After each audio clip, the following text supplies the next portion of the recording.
Hello friends, welcome to my channel Green House. और आज की इस वीडियो में मैं आपके साथ शेयर करने वाली हूं अगस्त के महीने में गुलाब के पौधे की देखभाल हमको कैसे करनी है। गुलाब का पौधा एक परमानेंट प्लांट है, तो कोई भी ऐसा सीज़न नहीं है जब गुलाब के पौधे में फूल नहीं आते हैं। बस ज़रूरत है इसकी सही तरीके से देखभाल करने की। गुलाब का पौधा विंटर्स में, ठंड में सबसे अच्छी फ्लावरिंग करता है। सीज़न बदलने के साथ साथ इसके फूलों के साइज़ में बदलाव आता है और जो पत्तों का कलर है वो भी बदलता रहता है। इसके साथ ही इसकी जो इम्यूनिटी है, इसकी जो रोगों से लड़ने की क्षमता है, वो ठंड में सबसे ज़्यादा होती है। और बाकी के जो महीने हैं, जो बारिश के और गर्मी का टाइम है, इसमें इसकी जो बीमारियों से लड़ने की क्षमता है वो भी थोड़ी कम हो जाती है। तो काफ़ी सारा असर जो है इसके ऊपर देखने के लिए मिलता है। लेकिन अगर टाइम टाइम पर आप इसकी केयर करते रहेंगे तो गुलाब कभी भी नई ग्रोथ निकालना, नए फूल देना नहीं छोड़ता है। तो सबसे पहले हम बात करते हैं टिप्स नंबर 1 की, कि इस समय अगस्त का टाइम है और बारिश का टाइम है। इस समय अगस्त में भी काफ़ी अच्छी बारिश हो रही है, तो आपको इस समय बारिश में आपके गुलाब के पौधे की केयर कैसे करनी है। सबसे पहली चीज़ तो गुलाब के पौधे को आप खुले में ही रखें। आप ऐसा बिल्कुल ना सोचें कि बारिश में आपका पौधा खराब हो जाएगा, तो इसको आप शेड में रख दीजिए। बारिश का पानी गुलाब के पौधे के लिए काफ़ी अच्छा होता है, तो अगस्त में आप इसको खुले में रखें ताकि बारिश का पानी गुलाब को मिलता रहे।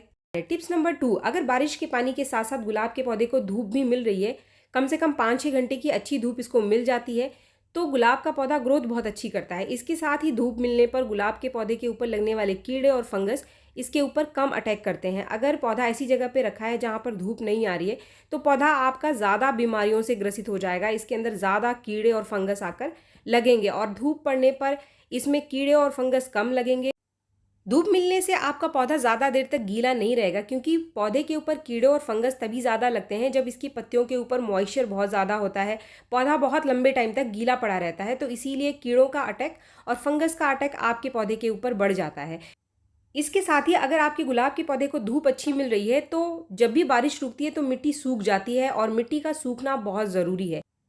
क्योंकि अगर पौधे की मिट्टी नहीं सूखेगी तो पौधे की मिट्टी में फंगस लग जाता है, और अगर एक बार पौधे की मिट्टी में फंगस लग गया तो गुलाब के पौधे को बचाना बहुत मुश्किल होता है। इसीलिए मिट्टी का सूखना बहुत ज़रूरी है।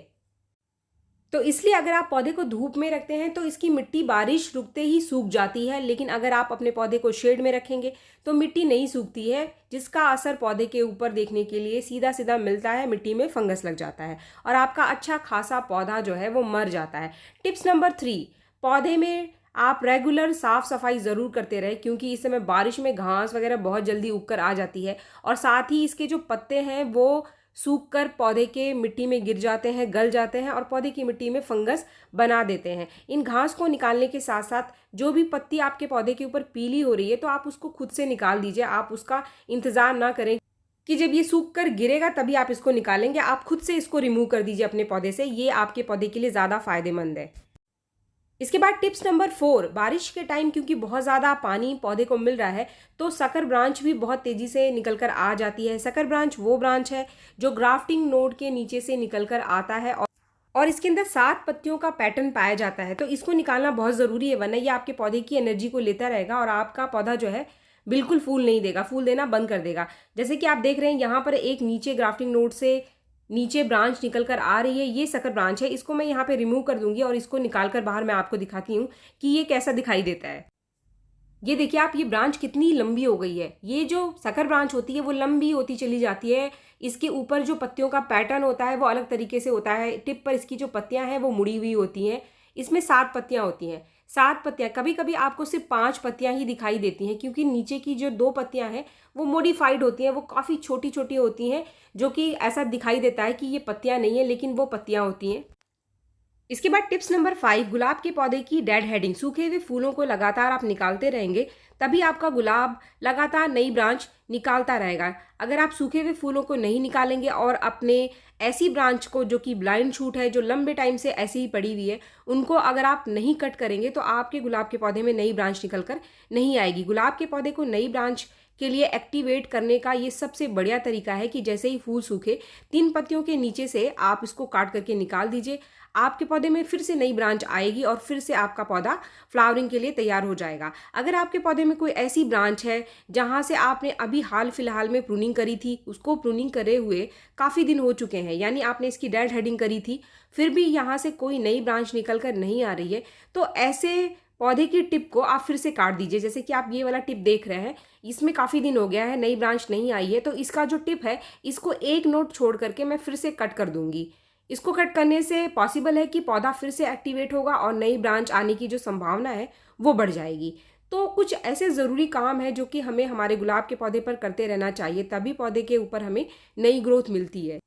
सिर्फ आपको टिप प्रूनिंग करनी है, आपको बहुत ज़्यादा ब्रांचेस को नहीं काटना है, यानी कि आपको हार्ड प्रूनिंग नहीं करनी है इस सीज़न में। हार्ड प्रूनिंग हम ठंड में जाकर करेंगे, सितंबर लास्ट में। इसके बाद टिप्स नंबर 6, पौधे की मिट्टी की आप 20 दिन में 15 दिन में एक बार गुड़ाई करते रहें, क्योंकि बारिश में लगातार पानी होने से ये जो मिट्टी है ऊपर की परत जम जाती है, काफ़ी सख्त हो जाती है। तो इसको आप थोड़ी थोड़ी सी गुड़ाई करते रहेंगे 15 दिन में 20 दिन में एक बार, तो इसकी जो मिट्टी है फिर से भुरभुरी हो जाएगी, तो लंबे टाइम तक पानी आपके पौधे में नहीं रुकेगा और आसानी से नीचे छेद से निकल जाएगा। अगर आपका गुलाब का पौधा बारिश में ख़राब होता है तो वो बहुत ज़्यादा पानी की वजह से ही ख़राब होता है। इस चीज़ को आप हमेशा नोट करें। या फिर आपके पौधे की मिट्टी अच्छी नहीं है, मिट्टी की ड्रेनेज अच्छी नहीं है, जिसकी वजह से पानी रुका रहता है, लंबे टाइम तक पानी रुकने की वजह से इसके अंदर फंगस लग जाता है, और फंगस जहाँ पे एक बार लग गया आपके गुलाब के पौधे में तो फिर आपका अच्छा खासा पौधा खराब हो जाएगा। इसके बाद टिप्स नंबर 7 जो कि बहुत ही इंपॉर्टेंट है, बारिश में कभी भी आप अपने गुलाब के पौधे में एक्स्ट्रा वाटरिंग ना करें जब तक कि इसकी मिट्टी कुछ इस तरीके से आपको सूखी हुई ना दिखाई दे। जब ऊपर से मिट्टी सूखी हुई आपको दिखाई दे और बारिश भी नहीं हो रही है, तब आप इसके अंदर पानी डालें। बारिश भी हो रही है, मिट्टी गीली पड़ी हुई है और फिर से आप इसके अंदर पानी डाल देंगे तो फिर आपका पौधा खत्म है। आप ये समझ लीजिए कि इसके अंदर फंगस लगा और आपके पौधे को कोई भी नहीं बचा सकता है। सबसे बड़ी गलती लोग यही करते हैं कि बहुत ज़्यादा पानी पौधे को देते रहते हैं, पौधे को धूप भी नहीं मिल रही है, जैसे ही पानी उसके अंदर खत्म हुआ फिर से आपने उसको अंदर पानी डाल दिया। तो ये गलती आप बिल्कुल भी ना करें। एक्स्ट्रा वाटरिंग कभी भी इस समय बारिश में आप गुलाब के पौधे में ना करें। इसके बाद टिप्स नंबर 8, अगर आप इस समय गुलाब का कोई नया पौधा लगाते हैं तो आप इसके रूट बॉल को कभी भी ना तोड़ें। रूट बॉल यानी जिस पॉलीथीन में गुलाब का पौधा लगा रहता है उस पॉलीथीन को आपको सीधे निकालना है, और अगर कोई एक्स्ट्रा थोड़ी बहुत मिट्टी निकल रही है तो आप उसको निकालें और बहुत ज़्यादा मिट्टी निकालने की कोशिश ना करें। आप सीधे ही जो बॉल है जिसके अंदर जड़ अच्छे से एक दूसरे के साथ गुथी हुई है, आप उसको सीधे पॉट के अंदर लगा दीजिए। अगर आपने उसको तोड़ा इस सीज़न में तो आपका पौधा खराब होने के चांसेस बहुत ज़्यादा होते हैं।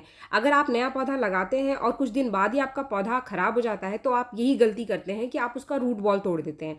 जैसे कि ये पौधा आप देख रहे हैं, इसको मैंने ठंड में लगाया था कटिंग से, काफ़ी अच्छी ग्रोथ हो गई है। तो जब भी मैं इसको दूसरे बड़े पॉट में लगाऊंगी, इसको मैं सीधा पौधे से बाहर निकालूंगी और बड़े पॉट में इसको मैं लगा दूंगी। इसका जो रूट है उसको मैं तोड़ने की कोशिश नहीं करूंगी, और इस समय मैं इसको रिपोर्ट भी नहीं करूंगी। इसको रिपोर्ट करने का जो सही टाइम है आने वाला, अभी जो ठंड का टाइम है उसी समय मैं इसको रिपोर्ट करूंगी, बड़े गमले में लगाऊंगी। लेकिन अगर आप कोई नया गुलाब का पौधा लाते हैं तो इस चीज़ का ध्यान रखें उसको लगाते समय। इसके साथ tips number 9, potting mix. Potting mix आपकी ऐसी होनी चाहिए जिसमें बहुत ज़्यादा पानी ना रुके। अगर आपके पास कुछ भी नहीं है तो सिर्फ आप थोड़ी सी भुरभुरी रेतीली मिट्टी यानी आधी मिट्टी और आधी खाद को मिलाकर भी अगर गुलाब के पौधे को लगा देते हैं तो गुलाब का पौधा कभी भी ख़राब नहीं होता है। सिर्फ मिट्टी बहुत ज़्यादा चिकनी नहीं होनी चाहिए कि जैसे पानी डाला और मिट्टी जम गई, तो ऐसी मिट्टी आपके पौधे को आगे जाकर ख़राब कर सकती है। अगर इस मिट्टी में आप थोड़ा सा कोकोपीट और धान का छिलका मिला देते हैं तो इसकी ड्रेनेज बहुत अच्छी हो जाती है। तो सिर्फ 3-4 चीज़ों को मिलाकर आप पॉटिंग मिक्स बनाएं। ज़रूरी नहीं है कि आपके पास सारी चीज़ें हो, आप सारी चीज़ों को मिलाकर पॉटिंग मिक्स बनाएंगे तभी आपका गुलाब का पौधा अच्छे फूल देगा, ऐसा बिल्कुल भी नहीं है। कुछ 2-4 चीज़ों को मिलाकर आप बहुत अच्छी पॉटिंग मिक्स बना सकते हैं। इसके बाद टिप्स नंबर 10, गुलाब के पौधे का फर्टिलाइज़र, जो कि मैंने पिछले वीडियो में आपके साथ गुड़हल के पौधे के लिए शेयर किया था। इसी होममेड फर्टिलाइज़र को आप अपने गुलाब के पौधे को भी दे सकते हैं। गुलाब के पौधे के साथ आप इसको पटुला का या फिर मोगरा में भी दे सकते हैं। अगर आपके पास घर पर कोई फर्टिलाइज़र मार्केट का नहीं है, कोई कंपोस्ट नहीं है, तो ऐसी स्थिति में आप इस होममेड फर्टिलाइज़र को बनाकर अपने गुलाब के पौधे को दें, जिसमें आपको लेना है केले का छिलका, प्याज का छिलका और आधा चम्मच कॉफ़ी पाउडर। अगर आपके पास कॉफ़ी पाउडर नहीं है तो आप 1 चम्मच चाय की पत्ती भी अपने घर के किचन से ले सकते हैं। अगर आपके पास केले का छिलका नहीं है तो आप केले के छिलके की जगह सूखे आलू के छिलके का इस्तेमाल भी कर सकते हैं। इन सारी चीज़ों को आपको सिर्फ 1 दिन के लिए पानी में भिगो करके छोड़ना है, और अगले दिन जो फर्टिलाइज़र बनेगा उसको आपको छान कर अपने गुलाब के पौधे में देना है। इसको देते समय कुछ चीज़ों का आप ध्यान रखें। अगले दिन जब ये फर्टिलाइज़र बन जाएगा तो इसको छानने के बाद जितना फर्टिलाइज़र आपका तैयार होता है उतनी ही मात्रा में आपको इसके अंदर और ज़्यादा पानी डालकर सीधे इसको आपको अपने पौधे की मिट्टी में दे देना है। इस फर्टिलाइज़र को आप अच्छे रिजल्ट के लिए 10 दिन में एक बार अपने सभी पौधों को दे सकते हैं। इस समय जितने भी फूल आपके गार्डन में खिल रहे हैं सबको ये फर्टिलाइज़र आप दे सकते हैं। सभी के लिए ये एक बहुत ही बढ़िया होममेड फर्टिलाइज़र है। जब भी इस फर्टिलाइज़र को आप देंगे तो बहुत ज़्यादा गीली मिट्टी में आपको इस फर्टिलाइज़र को नहीं देना है। इसके अलावा अगर आप कोई ऐसा फर्टिलाइज़र इस्तेमाल करते हैं, कोई कंपोस्ट अपने गुलाब के पौधे को दे रहे हैं या फिर कोई मार्केट का फर्टिलाइज़र, केमिकल फर्टिलाइज़र, तो उसको भी आप बहुत गीली मिट्टी में कभी भी ना दें। इसके बाद जो दूसरा फर्टिलाइज़र जिसको हमने बनाया था गुड़हल के पौधे के लिए, उसी फर्टिलाइज़र को आप इस समय गुलाब के पौधे को भी दे सकते हैं, जिसमें कि हमने कुछ मार्केट का और कुछ कंपोस्ट और कुछ होममेड चीज़ों को ले करके इस फर्टिलाइज़र को बनाया था। जहाँ पर मैंने लिया था कुछ गोबर के उपले। अगर आपके पास गोबर के उपले नहीं है तो आप वर्मी कंपोस्ट या फिर आपके पास गोबर की सूखी हुई खाद रखी है तो उसका इस्तेमाल भी यहाँ पर आप कर सकते हैं। इसके साथ ही आपको लेना है केले का छिलका। केले के छिलके के साथ आपको लेना है 1 चम्मच सीवीड फर्टिलाइज़र। अगर आपके पास सीवीड फर्टिलाइज़र है तो आप उसका इस्तेमाल ज़रूर करें, क्योंकि सीवीड फर्टिलाइज़र से गुलाब के पौधे पर जो पत्ते पीले होने की समस्या है वो आपको कम दिखाई देगी। इसके साथ ही आपको लेना है 1 मुट्ठी नीम की खली का पाउडर। नीम की खली का पाउडर देने से पौधे में किसी भी तरीके का कीड़ा नहीं लगता है, क्योंकि बारिश में कीड़े और फंगस की जो समस्या है वो मिट्टी में बहुत ज़्यादा बढ़ जाती है। और आधा चम्मच कॉफ़ी पाउडर भी इसके अंदर आपको देना है। कॉफ़ी पाउडर देने से पौधे की मिट्टी एसिडिक बनी रहेगी।